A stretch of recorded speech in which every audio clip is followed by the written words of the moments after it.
I think I'll start saying this, that I never really thought that I would have a career in medicine.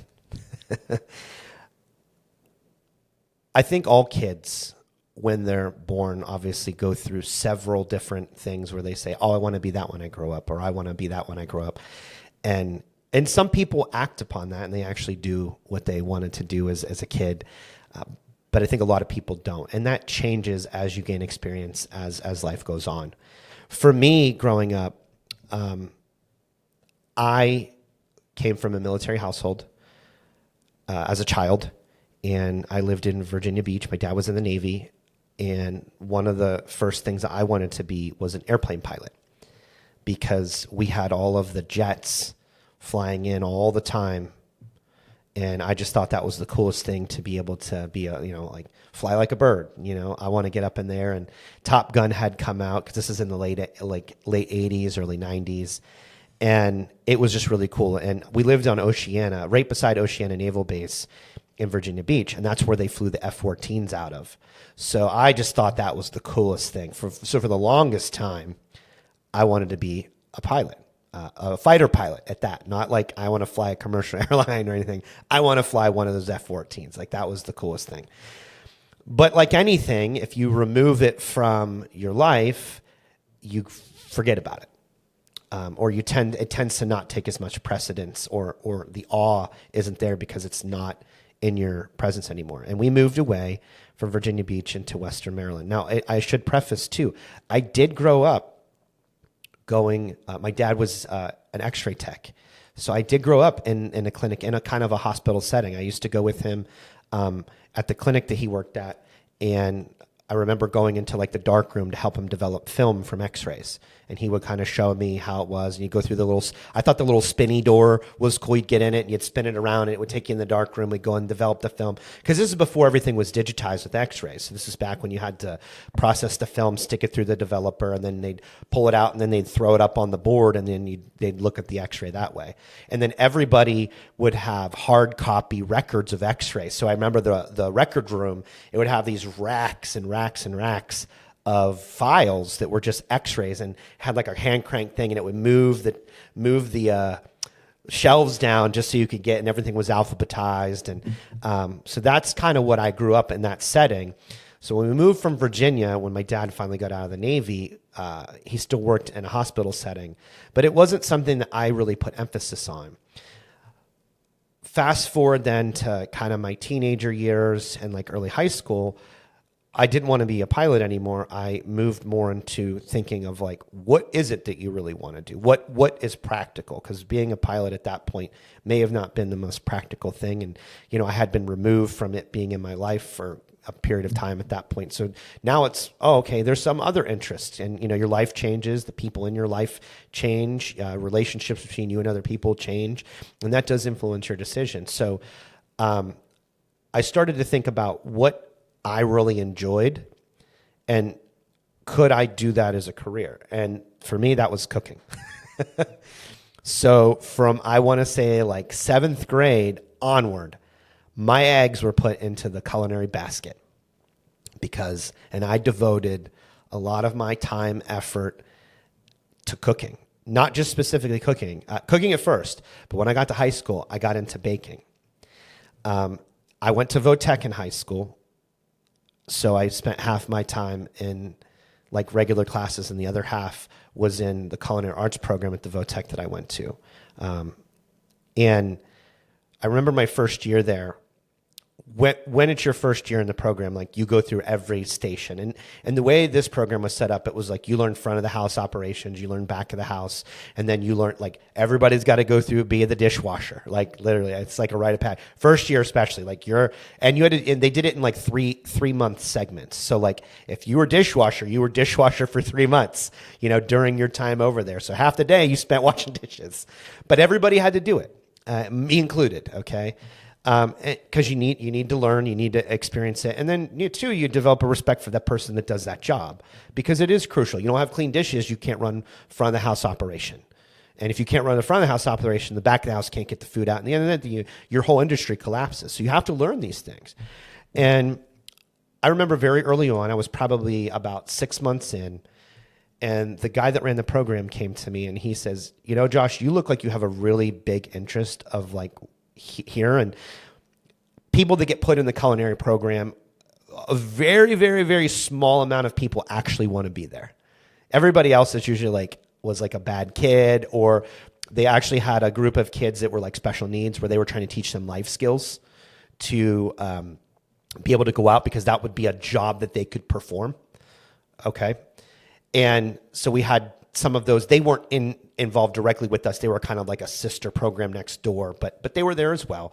But I'd say maybe about 10% of the kids in the program really wanted to be there to kind of explore that. I'd say maybe more, maybe 20% wanted to explore culinary or the pastry arts as an actual career field after they finished going to school there for 3 to 4 years. So he pulls me aside and he goes, Josh, you look like you really want to be here. And there's a vocational club through all of the Votex all across the United States. Back then it was called VICA. I think they changed it. It's called Skills USA now, or Skills USA VICA. It changed like whenever I was a senior or something. I don't remember. It's a long time ago at this point.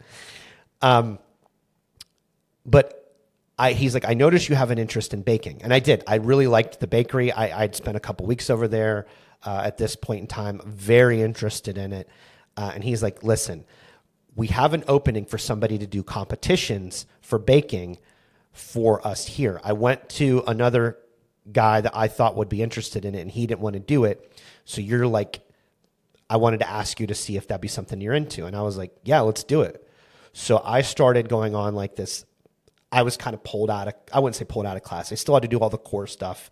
I still were helped out in the kitchen when they needed. But when it wasn't, I spent a lot of time in the bakery learning how to bake. So for 3 years straight, for 4 hours a day, I was in a bakery baking stuff, and I got damn good at it.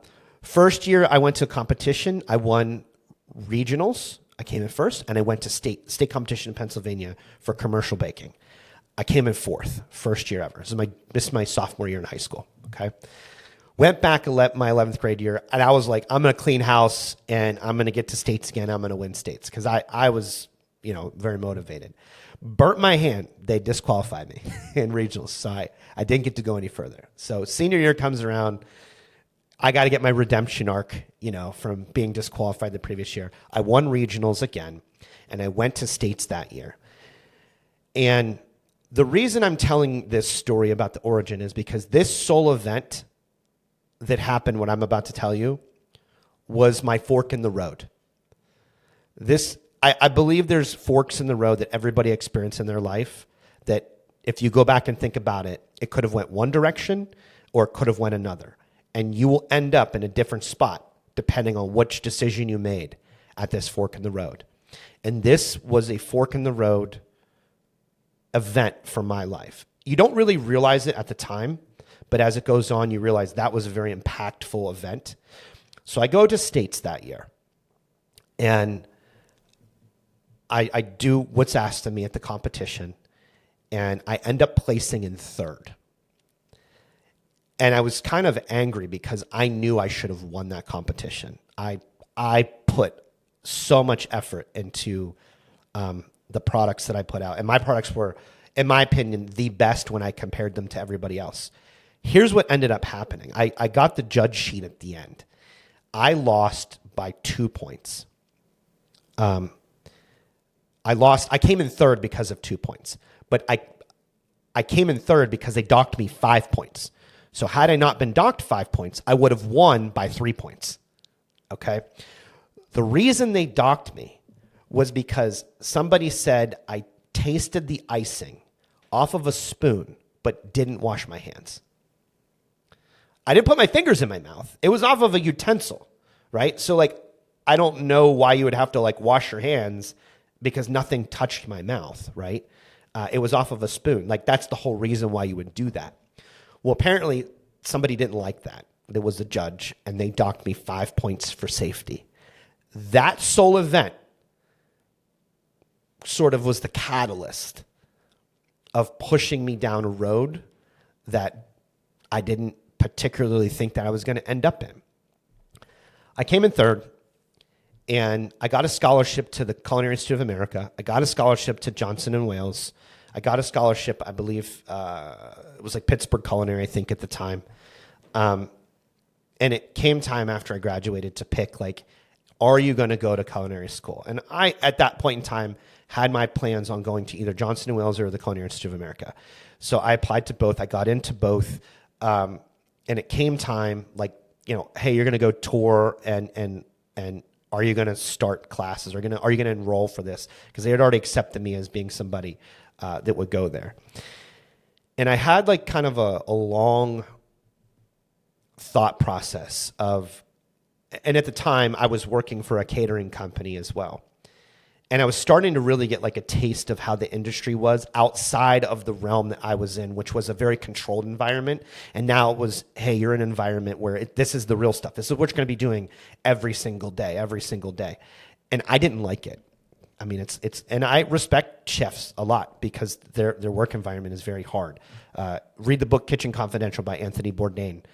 Really good look into what kitchen culture was and kind of still is like to this day. And that's what started to become my experience. And I didn't really want to live a life like that. I didn't want to work 6 days a week, potentially 7 days a week. I didn't want to work every weekend. I wanted to have some time that I could also go enjoy and do the things that I want. This is why a high proportion of chefs are alcoholic and why they're drug addicts, is because they spend so much time in the kitchen. And let's face it too, a lot of them are, have felony arrests in the past or whatever, usually for like kind of dumb stuff, drug related charges or whatever, usually not like a violent crime or anything, but these are the people that you're working with. And that's fine. I don't have a problem with that. Some of the best people I've ever worked with actually have felony convictions. But they do a great job. But it just wasn't what I had envisioned myself because up until that point, I had never experienced it, So I got a job at a nursing home. And I was in a nursing home working in the kitchen, and the time had come to be like, okay, are you going to go to culinary school? And I decided not to. My parents were not very happy with me that I chose, because literally up until this point, since 7th grade, my eggs have been in this culinary basket. You are going to, this is what you're going to do the rest of your life. And then all of a sudden I was just like, nope, it's not going to do it. And they're like, so what are you going to do? You were really good at that. That was supposed to be what you're doing. I mean, I don't know. I don't necessarily know if I want to shoulder an $80,000 debt back in 2001, 2002 for a hotel management degree to work 6 days a week and make $35,000 a year. I don't know about you, but that doesn't sound like a sound investment. Like, can you imagine doing that nowadays? It would be impossible. Nobody would want to do it. So I didn't. And obviously, some other life forces were influencing that decision as well. My relationship status at the time, social pressures from your peers, and just learning how to be a human at that point, learning how to be me. I mean, I'm 17 years old when I graduated high school. I have zero life experience outside of high school, and now that then you're being thrust into life and having to figure it out, and you're like, all right, what am I going to do? And my parents weren't particularly super involved in helping me navigate that. I'll put it that way. So I didn't go to culinary school. And I was working in a nursing home in the kitchen, and my stepdad was my boss. And we didn't get along very well at the time in the kitchen, and he fired me. The lady that ran the home hired me the exact same day. She's like, I want you to work. She loved me. She thought I was great. And she's like, the residents here love you. They think you're a really good person to talk to. And that's what it is. I had a really good human connection, really social connection with the residents. So she hired me to work as a resident assistant, night shift. So I worked 11 to 7, 5 days a week, I think. And I got to meet the nurse that was there at the facility. She worked days. So she would come in when I was leaving, and we got to talking. And she's like, Josh, you should consider being a nurse. And up until that point, it had never even dawned on my radar. They're like, you should go into healthcare. Even with like my dad working and X-ray, and he moved into more administration work down the road. And my mom, my parents are divorced, but my mom was, She worked in sort of like a programming side, and then she got into more of like revenue cycle management on like the hospital stuff, that type of thing. So both sides of my family were in healthcare in some capacity. So it's probably just by happenstance that I sort of ended up there as well. So the nurse there was like, you should go to be a nurse. And I thought about it and I said, you know what? Maybe you're right. That does that does align well with me.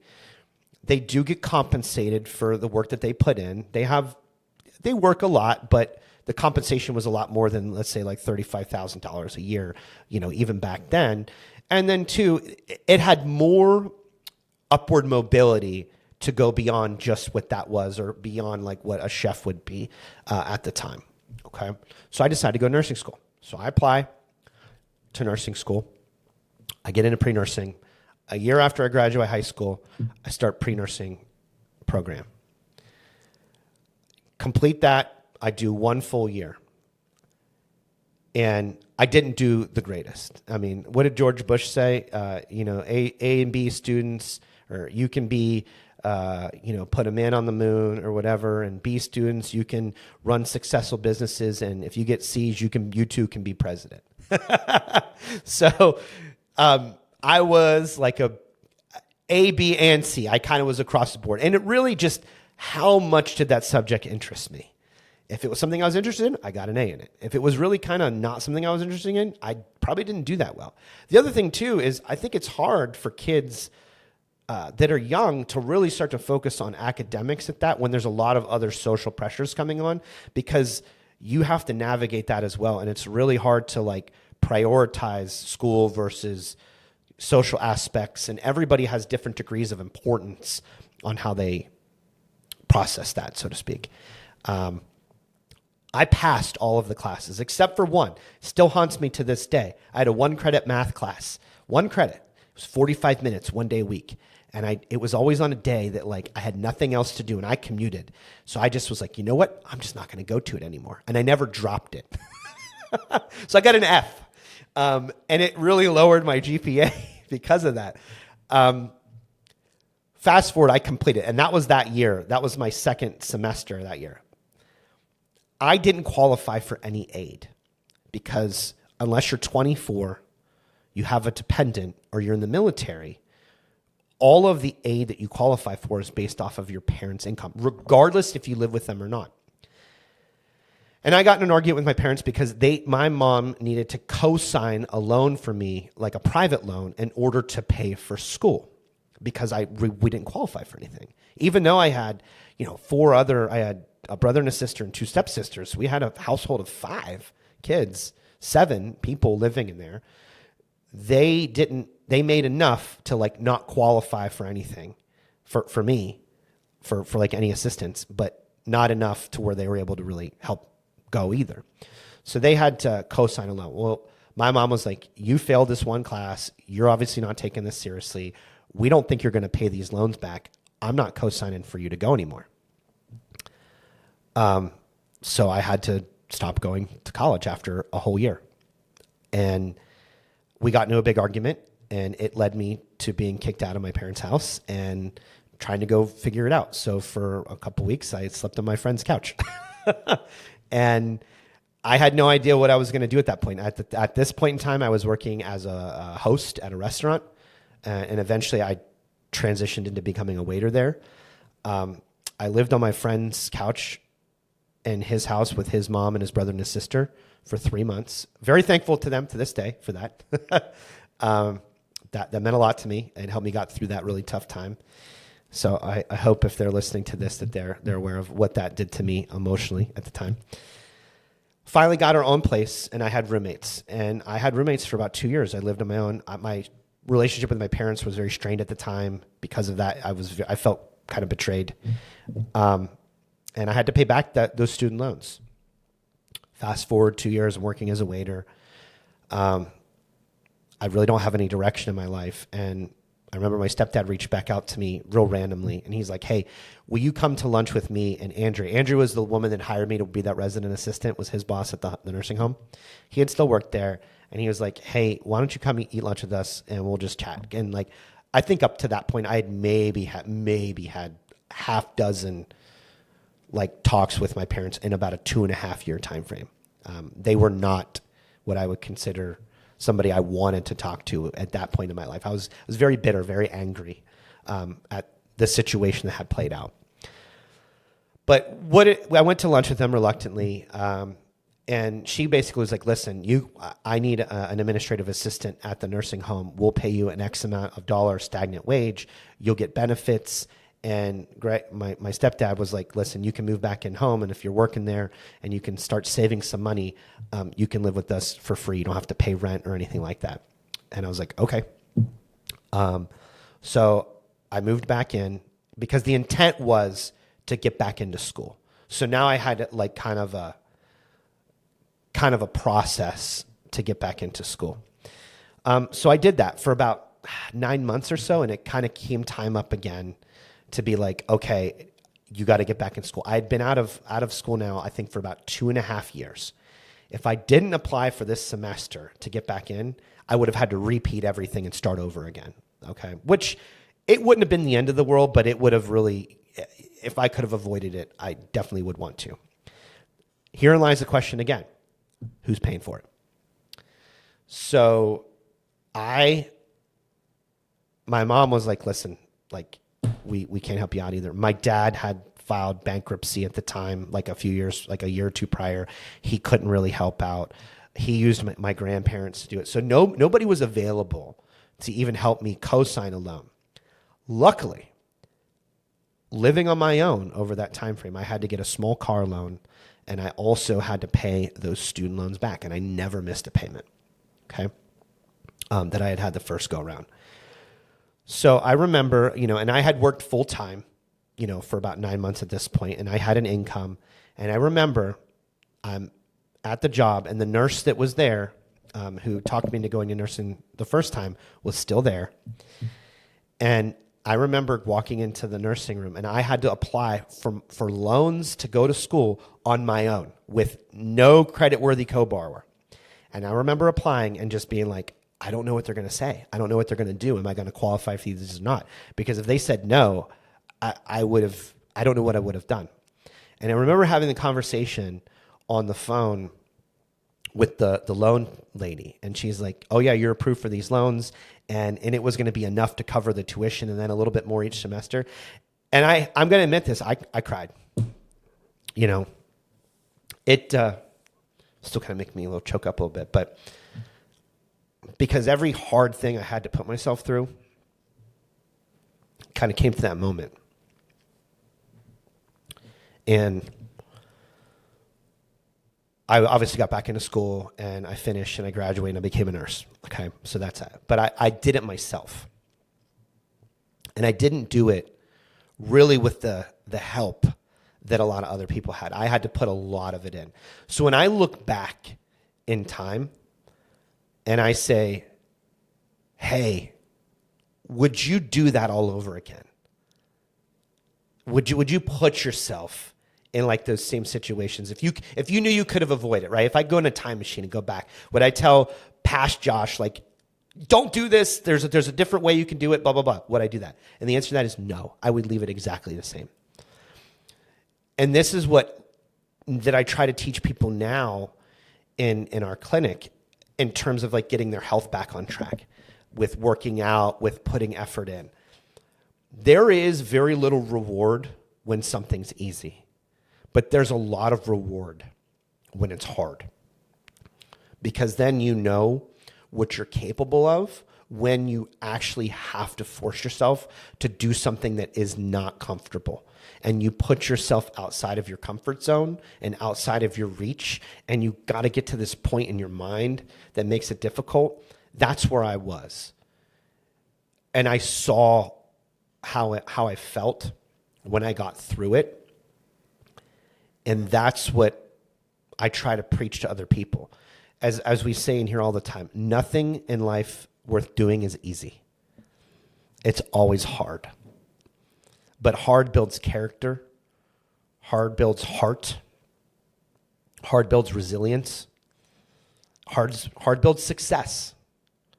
And if you want those things, You have to go get them, and you have to put the work in to achieve them. And that was the lesson that I learned from all of that, getting to that point. So that's sort of my origin story of how I became a nurse. After I became a nurse, that's a whole nother story on how I ended up running this clinic. You know, when I started as a nurse, and it was kind of an interesting journey to get started, I wanted to go work emergency medicine. I was like, I'm going to go to the ER. A lot of guys do. They chase that ICU, that ER, you know, that pre-hospital experience. They want the adrenaline, right? They want the trauma. They want, you know, the stuff you see on TV that gets glamorized. You know, I want to be the hero, right? And then you do it and you're like, nah. At least, you know, you can do it for a period of time, but then it gets kind of old. But I got a job in the emergency room as a graduate nurse at the time. I had to move. It was 2 hours away. But it was actually, it was a great experience. The facility that I ended up working at had what's called a nurse residency program. They were very new at the time, but they spent a lot of time educating me. We had classes and everything. And I don't know if they do this anymore, but back then they did. And I got put into like this program with all other new nurses that were working at this hospital on, this is what we want you to know. This is what and so we had like classes, almost like a hospital residency program for a doctor, but for a nurse. And it was very helpful. And I did that for about 3 months. And then, you know, I had about another month or so of like supervised orientation, like in the department. By month 6, you're on your own, right? But you're confident at that point to be able to do it. So, and I worked in the emergency room for 4 years. This was during the 2008 financial collapse. And it was also during H1N1. So I lived through some pretty crap stuff at that time. I left the emergency room in 2012 and I went to PACU, post-anesthesia care. Post-anesthesia care, obviously, is where you come out of the OR. And most people don't remember who their PACU nurse was because you're out of it. You know, you don't really remember any of that. We always joked we could have full conversations with somebody and literally talk to them 3 hours later and they'd have no idea that they said, and they don't know who you are. Like, who are you? I don't remember talking to you. Like, oh, we had a full conversation. Like, I know, you know, where you went on vacation and what your dog's name is and all this stuff. And they have like no idea that they even had this conversation with you. I really liked that work. That work was a lot of, it was very rewarding. It was very challenging. And that's kind of what I saw. It was obviously time for me to move on from the ER. I wanted a little bit more of a change. Post-anesthesia care was great. As I'm in that department, the reason I had gone to that department is because I wanted to get some different experiences to start thinking about how was I going to advance my career beyond just being a nurse. And this was either, you know, you kind of have a couple avenues. And for me, it was be a nurse anesthetist or be a nurse practitioner, okay? I remember from back when I was in nursing school, we had I want to say it was a CRNA and an NP come, and they did this lecture for us. And I remember them in class, and they would say, who wants to be a CRNA? And like literally everybody raises their hand. I want to be a nurse anesthetist. And you know why they raise their hand? Because they get paid a lot of money. So everybody raised it because like, I want to make a lot of money. I mean, who doesn't, right? And like one person in the class raised their hands to be an NP. It wasn't me. I was all for CRNA. So I was like, I'm going to do anesthesia too. I'm going to be the boss man. I'm going to make bank, and I'm going to live this career that's this. So part of me going to PACU was because I was like, hey, I'm going to start getting some background and getting a bachelor's degree in nursing while I'm working here to gain experience to get into CRNA school. I actually applied to CRNA school about 3 months into my bachelor's program because they had such a leeway to get into the program. It was like a 16, 18 months. Like you had to apply that far ahead of time before you could even start. And they politely turned me down and said, listen, no disrespect. Everybody else that applied already has their bachelor's degree. You don't, even though I was in progress of getting it. And I would have been done by the time I had started. They were just sort of like, get that first, reapply. Because everybody that has applied already has it. And I was like, okay. Kind of a blessing in disguise because I continued to work in PACU. I would do long hours, a lot of call. You know, I'd leave at 12 o'clock at night. I'd get called back in at 3 a.m. and I'd be there till 6 a.m. And I'm like, I don't necessarily know if I want this, but guess who else does that? CRNAs. They're getting called back in to do cases.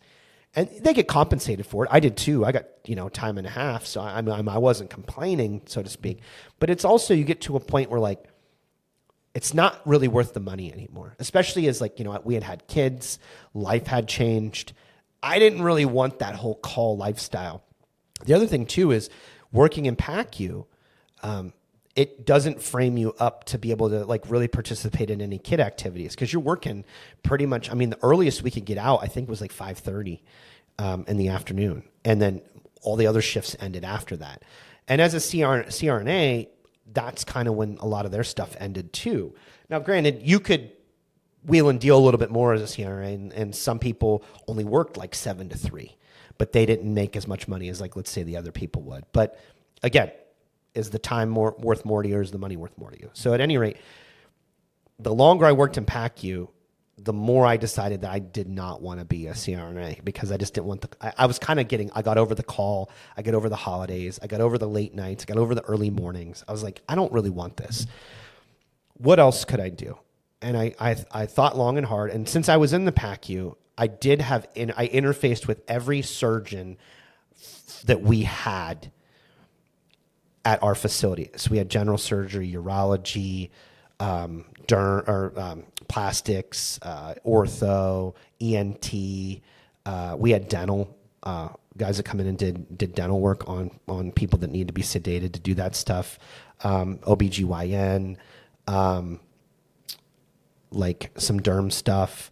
We had a pretty big breadth of things that we serviced for the hospital that we were. We weren't a trauma center, but we did a pretty fair amount of surgical stuff, and I've experienced a lot of that. And I always just remember the urologist being really cool, and I was like, if I'm going to do this, like the men's health aspect would be something that it really like resonated with me. It felt very natural for me to kind of like insert my personality into like that space. And that's really where this journey from me doing what I'm doing right now starts. It's from me interfacing with these guys in the PACU. And I remember going up to one of the docs there and being like, hey, do you guys like need an NP in like urology? Because at the time, we didn't really have NPs in any of that stuff. And they're like, I think we're probably going to need one here in like the next 2 years. And I was like, great, I'm going to school. So I got into school. I went to Penn State. So I picked a good school, had a great program, and I graduated. And in my last, I want to say, year, I actually had that urology job waiting for me. And I got a nice sign-on bonus and everything, and they gave me some money to pay for school. And I started in urology. Like that was the intent. Finish school, start here. And the nice thing is I got to spend a lot of my clinical time towards the end of like my last semester. I got to go to the urology office and start learning this job ahead of time. So I was sort of ahead of the game whenever I came on board. It didn't require like as much training. The doctors I worked with were very supportive of having me on board, and I do want to credit them for my success, not just in urology at the time, but also why I'm here right now. So all those guys that influenced me and that stood behind me and that put some time in to make me who I am, I'm very grateful for them, and this is why I will never talk bad about any other profession, because I don't think we have our roles, and I always think that like rising tides raise all boats, right? We need to be lifting each other up instead of cutting each other down. And so I'm very thankful for their guidance. I worked in urology. Obviously, I talk about this in my podcast a lot. A lot of experience I gained in that 6 years that I spent there. A lot of experience. But everything comes to an end. And it basically became, I hate to say this, but it did come down to more of a financial decision, and the fact that I, personality-wise, am a very high-performing individual. And I put forth a lot of effort because I'm not somebody that's going to give a subpar effort or product. I've never been that way. So I like to say the rule of thirds apply to pretty much everything. And I don't know if you know what this concept is, but that's basically in anything in life, people can be breaking up into the top third, the middle third, or the bottom third, right? If you go to a doctor, do you want a doctor that's the top third performer, the middle third performer, or the low third performer. I want to be the top third performer, right? When you go to get a roof put on your house, do you want the guy that's just calling you because they're running through your area doing insurance jobs and you want like the cheapest job? Or do you want the actual roofer that's going to do it right, that's insured, that has the good products, and he's going to cost more money, but you're going to get what you pay for, and the job's going to do itself. So where do you want to be in that realm? And I've always been a top third guy, always. That's just who I am at my core. Like when I went back to baking, right? I put all my eggs in that basket. I wanted to be the best baker that there was. And, you know, as you move forward, those things translate. So long story short, nobody wanted me. Nobody wanted to pay me what I felt I was worth. I went to the company that I was at. They said, listen, we don't negotiate with nurse practitioners. I met with 2 other companies. One did give me a contract. I find out later they used it as bait to get the urology group that was not on board with their system to get them on board. And as soon as they agreed to come on board, because they said, we're going with or without you, we got a contract out, they yanked it out from underneath me and said, sorry, we can't offer you that contract. The terms have changed. So obviously that didn't sit well with me, and obviously I told them to go pound sand. And basically everybody, any larger healthcare entity wanted to control the narrative, and they don't want to pay what somebody's worth. They don't want to pay for top third performers. They want to pay for middle or lower tier performers. They want to get anybody in the room. And in being in healthcare up into that point for such a long time, I could start to see very early on the disparities that we're starting to give patients. Visits continued to get shorter and shorter and shorter, and the care delivered continues to get like less and less and less. And I didn't like the way that was going, because I don't feel like you could truly provide adequate care or good information conduct. And let's face it, information and getting a patient to believe in the information that you're giving them leads to compliance. And compliance is king. If somebody doesn't follow through with what you want them to do, they don't get the results that they're coming to you for. So then what's the point? Right? And if you can only spend 5 minutes with somebody or 10 minutes with somebody, it's really hard to convey a trust and or a buy-in to fix a problem that they're coming to you for. And it just became a rat race. And I didn't like that way of going about it. So after some soul searching, and after every opportunity of door that I tried to open that was closed in my face, I decided that, or not really, I mean, I sort of decided, but the universe was definitely pushing me in that direction to form this company. And so I did. And I was 100% self-funded, and it was terrifying. But it's been the best decision I've ever made. And I think our clients are extremely satisfied with the product that we've been able to provide them, in terms of the service that we provide them, and the guidance and the knowledge and the trust that they put into us. We give back to them in spades. And that's how it'll always be.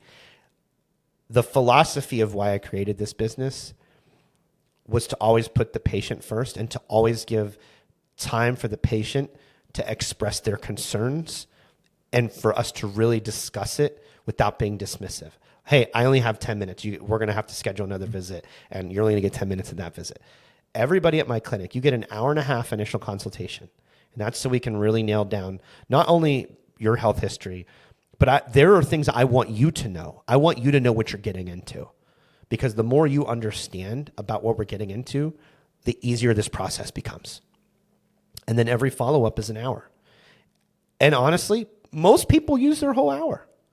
We talk about a lot of stuff. I had a guy last night. We spent about 30 minutes talking about golf, but, you know, it's important.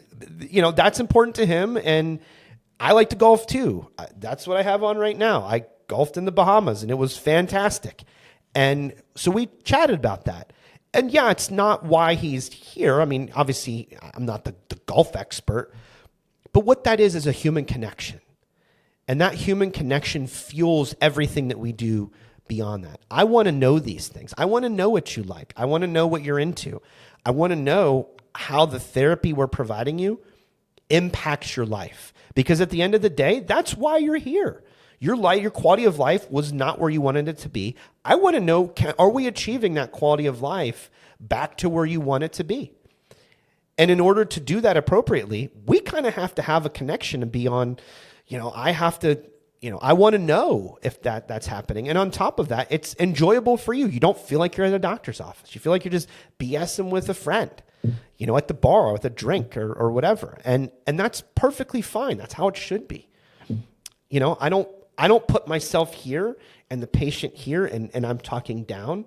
We are equal on equal footing. We are talking to each other and having a conversation. Yeah, I might need to be like, well, but that's where the trust comes in. What do you recommend? What do you think I should do? Well, here's what I recommend. But I also have to relate that to what is realistic for that person. So that's kind of our philosophy behind how we treat people. It's always a patient-first approach. And I will also level with you. If I will tell you something that you don't want to hear. Because as I go back to before, nothing in life worth doing is easy. It's always going to be hard. Because if it was easy, everybody would do it. So if you want something out of this, you're going to have to challenge yourself a little bit. And sometimes I need to be, the mouth.